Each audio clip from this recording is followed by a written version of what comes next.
California's three strikes law is basically a sentencing scheme where people who are convicted of a felony can be subjected to massively harsher punishments, not because of the current case, but because of their past transgressions.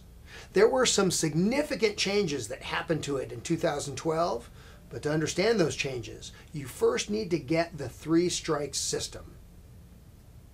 There's a lot of nuance and detail in this area, but the first issue is, what is a strike? A strike, for purposes of the three strikes law, refers to a conviction for a crime that is on the list of either serious or violent felonies. Some crimes are both serious and violent, murder, for example. Other crimes are considered serious but not violent, and certain drug offenses are going to fall into that category. You're charged with a felony that is a strike, and you have no prior convictions. The real impact will be that the prosecutors may be forbidden from engaging in plea bargaining to lesser charges unless certain requirements are met. If convicted, you also get less credit for time spent in custody. Non-strike felonies usually mean actually serving about 50% of the time they're sentenced to. With a strike, you'll end up doing 80 or 85% of the time. But the real impact of the three strikes law is on people who have prior convictions that are strikes.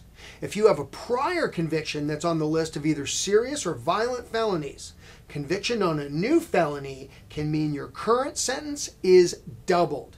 And to get you double the time, the current charge does not have to be a strike. If that sounds harsh, hang on. For someone who has two prior convictions that are strikes, that used to mean that a third conviction for any felony gets you a minimum sentence of 25 to life. Because this resulted in some really insane outcomes, like homeless people getting sentenced to life in prison for shoplifting a shaving kit, or stealing a slice of pizza from a food cart because they were hungry. In 2012, the California voters changed this so that in order to get life in prison, the third strike that sent someone there had to be a serious or violent felony. This means that about 3,000 people that were serving life terms became eligible for resentencing. So if this might apply to someone you care about, please contact a lawyer right away. If you're facing criminal charges, we know you're going through a challenging time. On behalf of everyone here at the Cavanoki Law Firm, we hope this information helps you.